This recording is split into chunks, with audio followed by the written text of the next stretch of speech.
Hey guys, how's it going? And welcome to the showdown between Norsca, led by Throg the Troll King, and the Vampire Counts, who are going to be led by Manfred's ugly cousin. I guess it's just a standard Vampire Lord. So without further ado, let's jump right into this match and have some fun.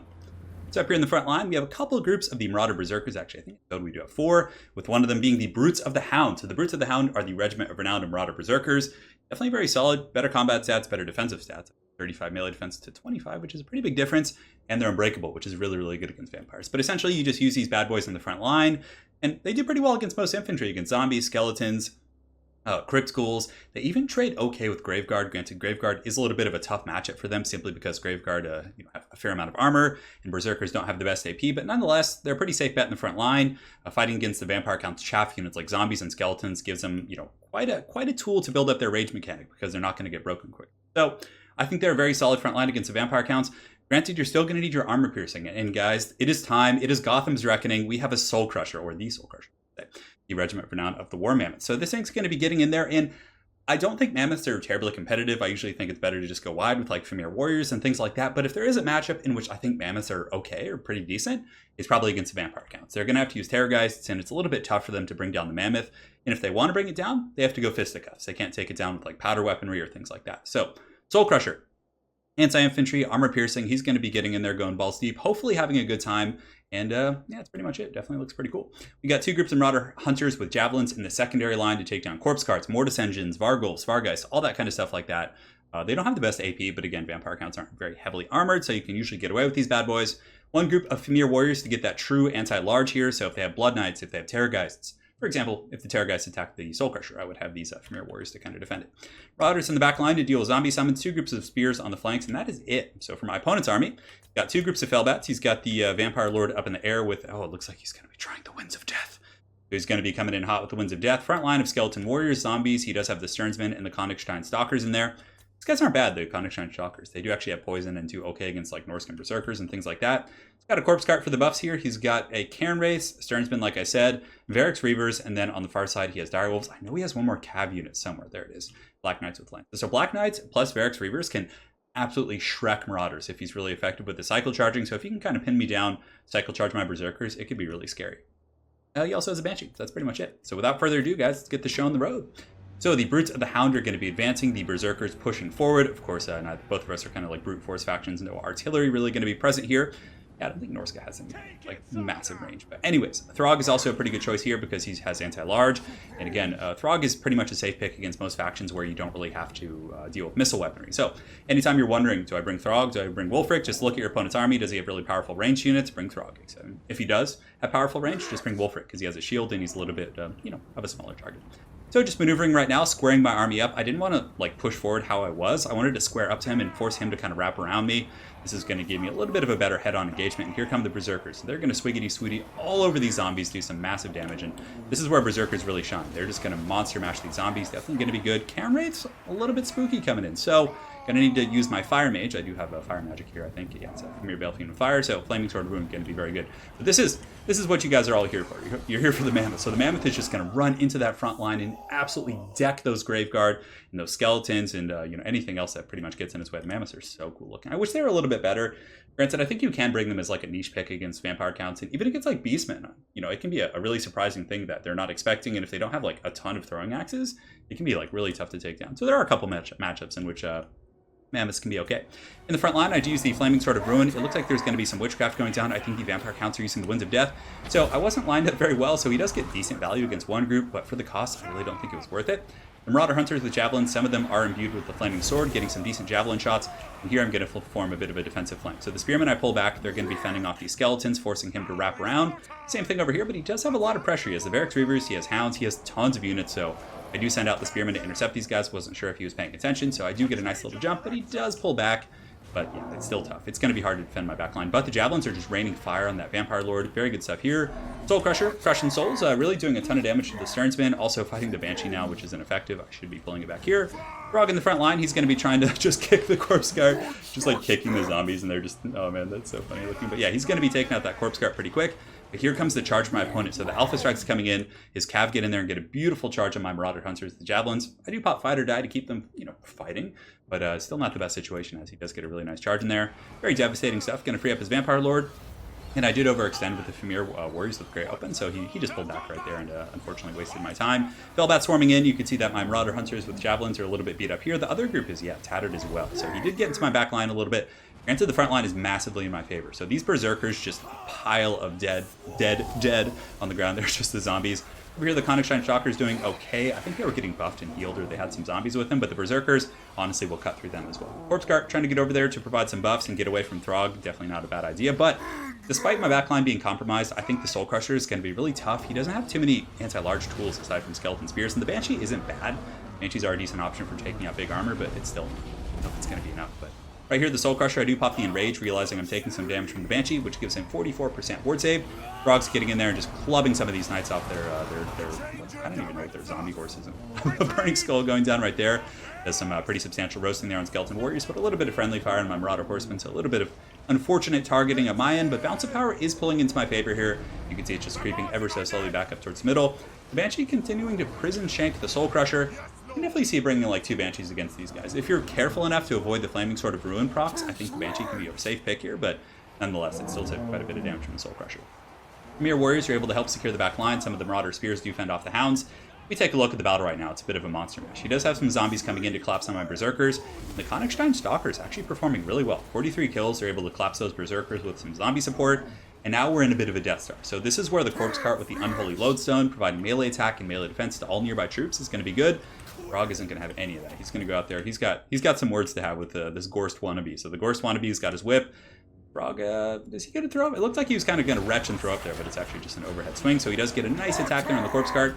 Soul Crusher continuing to just cleave through these Vampire Count's troops, and he does have some Black Knights and Spearmen here, and honestly has a pretty good little surround, but still the Mammoth is going to be really tough to take down, especially considering I still have a lot of supporting troops. So the Famir here are in good shape. These Berserkers are, probably at their final tier, so they're going to be getting nice buffs.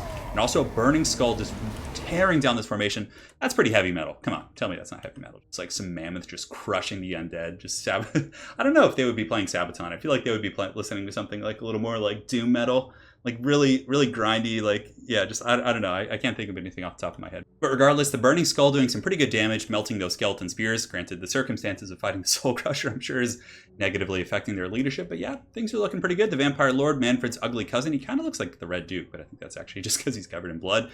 He's going to be down here fighting some of the Marauder Hunters with Javelins, disrupting my missile play, which is definitely not a bad idea, but the Famir Warrior is pretty much perfect health. I got some spears over here. I have plenty of troops left. The Brutes of the Hound racking up an amazing 206 kills. So far the performance has been pretty good. This is actually one of the 2 guides from my Norscan guide against the Vampire Counts. The other one uses just Famir Warriors and Marauder Champions and a little bit more of a durable front line. A wider front line, I would say, but this one is specifically designed for the Great Soul Crusher. So the Soul Crusher in here, as far as kills, he's got 96 kills. Some of the Marauder Hunters with Javelins, again, providing some Overwatch fire on the Vampire Counts Lord. But at this point, it's pretty much over. We can just kind of skip through here as the Soul Crusher action. You know what? We'll give you guys some hot Soul Crusher action. So he's going to get in there, see what his wreck. He's at 103, but yeah, definitely a good matchup for him. A lot of Vampire Counts players, especially higher level ones, are going to bring a ton of chaff units. You're going to be seeing skeletons and zombies supported by like big monsters, and you can see the mere sight of this heavy metal Soul Crusher is going to crumble the crumble the will of these Vampire Counts troops. Manfred's cousin is going to be up here in the air. It looks like he's crumbling due to army losses, so he's probably going to be in for one final death throw here as he. If I remember correctly, I think he almost makes it down. It's tried so hard and got so far. And then he just crashed into the back of those guys. But that's going to be it. So it's a little bit of a quick battle, guys. We'll go ahead and look at the post-screen breakdown there. And then from there, I got another replay for you guys. So definitely a fun game. Always a good time to get to use the Soul Crusher. And that army that he had would have been a little bit scarier had I gone with my traditional Norscan army, because he didn't really have the anti-large tools. He had the Banshee, which actually did like 90% of the damage, but aside from that, it was mostly Skeleton Spears and things like that.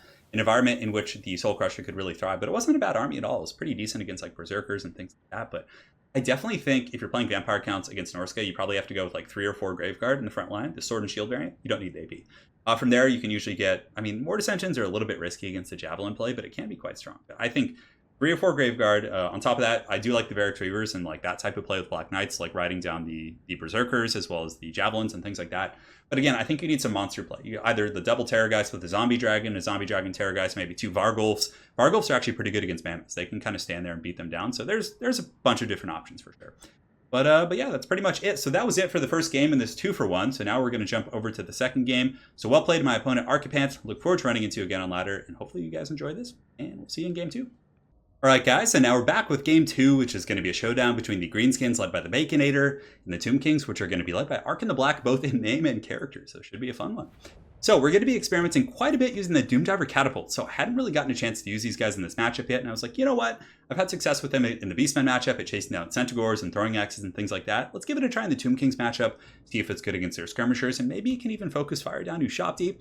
You know, it does have a little bit more accuracy than a Goblin Rock Clobber, so maybe it can be like a Haggard Greenskin Cannon. I don't know, just wanted to try something else. We have 2 Doomdivers here, each of them going to be protected by nasty Skulkers, and the rest of my army is a little bit thin because I did invest these Doomdiver Catapults. My traditional build against the Tomb Kings is to use 3 Black Orcs, 2 Trolls, Wurzog with the Goblin Big Boss kind of Goon Squad here to really effigy and take out the Greenskin Lords. Of course, Forest Goblin Spider Riders, but normally I like to have like 3 or 4 Black Orcs. This time, unfortunately, I'm going to have to skimp a little bit and put the lads in the front line, and hopefully they'll do well. I'm not sure how it's going to go, but you know, I'm rooting for them. We do have the Wah and some other supporting abilities, so maybe it'll do well. Yeah, we'll find out. On top of that, Death Creepers, Mangy Marauders taking some fire from some Ushopti Great Bows here in the back, which I think are the chosen of the gods. Over here, a very unfortunate deployment. So you can see I did a Vanguard deploy my Forest Goblin Spider Riders, but he had even greater numbers. So Nehekar Horsemen, all these guys are going to be chasing me down. On the other side, I did the same thing, trying to catch a Vanguard, but fortunately this time it did backfire. But he's got a ton of Skirmisher Cav, Nehekar Horsemen, Skeleton Horsemen Archers, front line of Tomb Guards, as well as a couple Tomb Guards with Halberds to give him some AP against Black Orcs. Most likely, maybe a Ragnarok Queen stuff. Ushopti Great Bow here, Ark in the Black on a Chariot, and yeah, a lot of horsemen, so it should be a fun one. Get the show on the road. Right now, I'm going to be falling back these Forest Goblin Spider Riders, taking quite a bit of damage here. Unfortunately, I'm going to just be force pathing, trying to get on these guys, at least get some value against the Skeleton Horsemen Archers, but their fate is sealed. And the Doomdiver Catapult's providing some Overwatch fire, so the first of the lads is going to be coming in, slamming into these skeletons. Hopefully, looks like it did take out a couple Skeleton Horsemen, so not so far so good. Some of these Black Orcs are going to be detaching, but it looks like there's going to be a curse going down, so I'm not sure exactly what that was. It looks like kind of like something going off in my whole army here. He does use the Usirian's Incantation of Vengeance here to slow down my Black Orcs, and they are taking some Ushopti Great Bow fire, which is a little bit unfortunate. Over here, the Forest Goblin Spider Riders do get cut to pieces. A little bit tough, but nonetheless, you know, an acceptable casualty. They did do some okay damage against the Skeleton Horsemen. On the far side, my opponent is going to be wrapping around with these. I will be moving forward my nasty Skulkers to protect the Doomdivers, but with the width of his army and how many Skirmisher Cav he has, I feel like it's going to be really hard to protect. For some reason, my Doomdiver Catapults kept scooting forward. It's a mistake I made. I'm not sure what mistake I made. I think maybe I was targeting something that I didn't have line of sight with, but I don't know if that makes sense. Anyways, here we have a really good situation. So Grand Hierophant Katep comes in. It's actually not Ark in the Black, so I was incorrect. So Katep does come in here. The 2 Goblin Big Bosses are going to be gooning him, and we get a ton of damage plus FG of the get. The Trolls are in there, so this was probably the best situation of the game so far, getting some massive damage on the Hierophant. He's going to be pushing in with some Tomb Guard, but the Trolls should be able to do pretty well against that Tomb Guard. They'll take some damage in return, but nonetheless, Trolls do very, very well in this matchup versus, you know, Constructs and non-Spear Infantry. So Doomdiver Catapults providing some Overwatch, actually melting those Skeleton Horsemen relatively effectively. Probably should have postured them against the back of the map, but I feel like corner camping. Over here, the Skeleton Riders are pushing around, so Nehekar Horsemen, and Skeleton Horsemen Archers. So I'm like, you know what, I'm going to take this engagement. The Forest Goblins pushing in here because I knew I had some Troll support nearby. And of course, I have the Wah and all kinds of things like that, but my opponent did use some sort of a scroll. I forget what it is off the top of my head to kind of add to my recharge rate, so I haven't been able to use the Wah yet, unfortunately. But the Trolls do push in here, and they're taking these Skeleton Horsemen to pound town. So, you know, throwing up on these... You wouldn't think that I guess the throw up is like corrosive, right? And just kicking these guys. My favorite things ever. So the Black Orcs doing very well. They melt the Tomb Guard pretty effectively. There's a reason why they're very solid in this matchup. Some of the nasty Skulkers have engaged with the Tomb Guard with Halberds. I basically just popped the smoke bomb just because there were some troops nearby, hoping to catch someone. Over here, it's a decent little situation. Grand Hierophant Katep has taken quite a bit more damage, but unfortunately, Bounce Power is even button. He has gotten into the back line, so my Doomdiver is now taking a bit of work.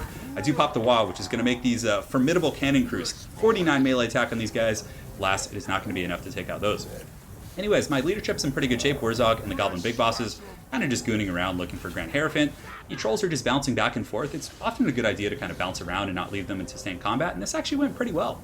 Over here, these Trolls were able to kind of kick down the doors of some of these Skeleton Horsemen. Massive damage on the forces of my opponent here, but nonetheless, his Tomb Guard are holding firm, and I definitely need to pull back these Skirmisher Cav, which I was essentially using to hold him in place and allow the Trolls to do their job.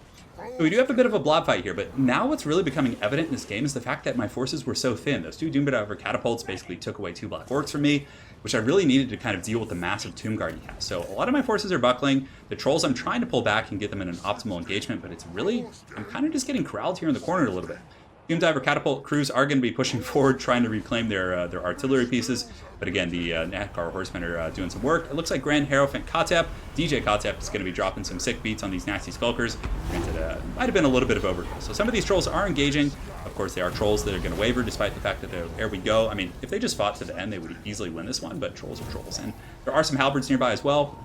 And at this point, I'm just trying to take out his lord, because I don't have too many other options. The Ushapti Grateful in the back are doing pretty well, just riding about, and you can see that Grand Hierophant Kotep is just kind of scurrying. He's playing the Benny Hill theme, riding around his halberds. Definitely some very, very good stuff from my opponent here. He does also summon some Ushapti, which is definitely just the icing on the cake. But the final strike coming in, are we going to get the Grand Hierophant? He's very, very low, 174 HP. And did he get him? Oh man, he's just blasting those DJ beats. It's really awesome, because it's like almost like my DJ neighbor, who you guys probably know about. I used to do a lot of streams and stuff, and he would always be like blasting his dubstep as he was creating those jams. And I was hoping, for the sake of that, we could have gotten Grand Hierophant. We got him, yes. Moral victory in the end, but very well played. The Doom Diver experiment failed a little bit, but again, you're never going to learn new stuff if you don't try these new ridiculous builds. But I really think the Doom Divers are not good in that matchup. I did micro them poorly and was very inefficient with protecting them, but again, I don't think it's a viable strategy. I think you just have to go a little bit wider, bring more Black Orcs, stuff like that. But aside from that, the rest of the build was okay. I think the Black Orcs are really solid. The Trolls are a very good answer against like Tomb Scorpion spam, but still, I think that, you know, it's the Doom Divers are just not the way to go. My opponent's build was really good. I liked it. It doesn't have too many constructs, so it's going to kind of you know, make my Trolls a little bit less efficient. Yeah, it was good stuff. And yeah, I actually played Ark in the Black a couple times on ladder today, so you guys are in for a couple more good matches between he and I. So stay tuned. So yeah, that's pretty much it. That's it for the 2 videos. Thanks again for watching. Very well played, my opponent Arkin, and we will see you guys next time.